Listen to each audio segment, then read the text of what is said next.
حضرت عبداللہ بن عمر رضی اللہ تعالی عنہ سے روایت ہے کہ نبی اکرم صلی اللہ علیہ وسلم نے فرمایا، تم میں سے کوئی 3 دن سے زیادہ قربانی کا گوشت نہ کھائے۔ اس باب میں عائشہ اور انس رضی اللہ تعالی عنہ سے بھی حدیث آئی ہیں۔ امام ترمذی کہتے ہیں، ابن عمر رضی اللہ تعالی عنہ کی حدیث حسن صحیح ہے۔ نبی اکرم صلی اللہ علیہ وسلم کی طرف سے یہ ممانعت پہلے تھی، اس کے بعد آپ نے اجازت دے دی۔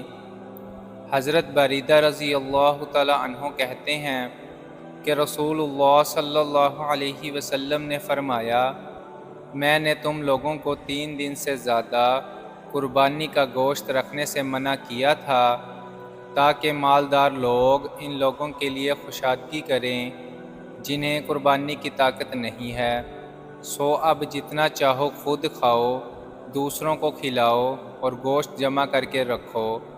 امام ترمذی کہتے ہیں، بریدہ کی یہ حدیث حسن صحیح ہے، اہل علم صحابہ اور دوسرے لوگوں کا اس پر عمل ہے۔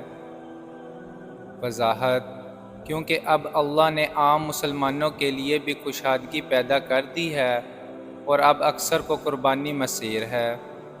حضرت عباس بن رابعہ رضی اللہ تعالی عنہ کہتے ہیں کہ میں نے امیر المومنین سے کہا، کیا رسول اللہ صلی اللہ علیہ وسلم قربانی کا گوشت رکھنے سے منع فرماتے تھے؟ وہ بولے، نہیں، لیکن اس وقت بہت کم لوگ قربانی کرتے تھے، اس لیے آپ چاہتے تھے کہ جو لوگ قربانی نہیں کر سکے ہیں انہیں کھلایا جائے۔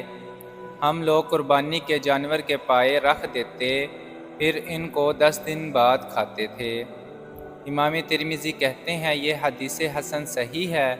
امیر المومنین جن سے یہ حدیث مذکور مروی ہے وہ نبی اکرم صلی اللہ علیہ وسلم کی بیوی عائشہ رضی اللہ تعالی عنہا ہیں، ان سے بھی یہ حدیث کئی سندوں سے آئی ہے۔ مقصود یہ ہے کہ قربانی کا گوشت ذخیرہ کر کے رکھتے اور قربانی کے بعد اسے کئی دنوں تک کھاتے۔